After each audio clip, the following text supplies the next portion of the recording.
Tuloy-tuloy ang ating pagbabantay sa Bagyong Uwan. Makakapanayam natin live si Charmaine Barilla, weather specialist mula sa Pag-asa. Charmaine, magandang umaga. Yes, magandang umaga po sa ating lahat. Sa mga oras doon, nasaan na ang Bagyong si Uwan? Sa ngayon po, kanina alas 2 ng madaling araw ay nakalabas na nga ng kalupaan ng La Union at nasa coastal waters na nga ito ngayon ng Bacnotan, La Union.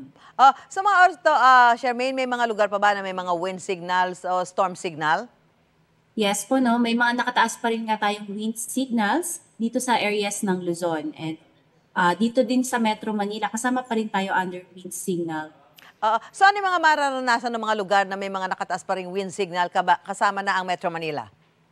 Yes po, dito sa mga areas under wind signals, meron pa rin po tayong mga malalakas na hangin sa ngayon, lalong-lalo na po dito sa may parte ng La Union, Pangasinan, as well as yung mga pag-ulan, though mas bawas na compared yesterday, malaking bahagi pa rin ng Luzon yung makakaranas ng mga malalakas na mga pag-ulan ngayon. So, hindi pa rin advisable na yung mga kababayan natin, lalo na yung hanap buhay ay pangingisda, pumalaot na sa mga oras na ito o ngayong araw? Yes po, no, tama po kayo kasi nakataas pa rin po yung ating gale warning sa malaki pa ring bahagi ng karagatan ng Luzon and hanggang dito po yan sa may iba pang bahagi ng Visayas at Mindanao. At kailan lalabas ng PAR ang Bagyong si Uwan?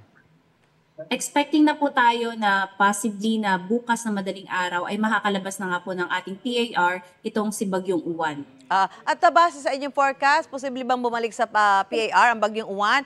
Ano yung dahilan niyan if ever at inaasahan bang lalakas muli ang bagyo pagbalik nito sa PAR? Yes po, no. So, nang nakikita po natin, sa ngayon kasi tumatahak ito pa Hilagang Kanluran. Sa mga bukas, maaaring kukurba na ito pabalik dito sa loob ng ating PAR and papasok po siya ulit ng Thursday ng madaling araw. At yung pagkurba po nito ay epekto ng isang ridge ng high pressure area na dito sa may hilagang silangan ng bansa po natin. So, ito yung nag-i-steer o natutulak dito sa bagyo na muling bumalik sa loob ng ating PAR.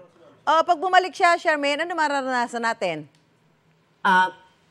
Dito po, possibly siya papasok sa may northwestern periphery na ng ating PAR. Kumbaga sa dulo na, no, possibly dumaan po yan sa may bahagi ng Taiwan. So kapag mangyayari po yung pagpasok niya, makakaranas po ng mga pag-ulan dito sa may Batanes and Babuyan Islands. Pero for the rest of our country, makita naman po natin na patuloy na yung pagganda ng panahon, especially nga pagsapit ng Miyerkules. Okay, maraming salamat, Charmaine Barilla, weather specialist mula sa Pag-asa.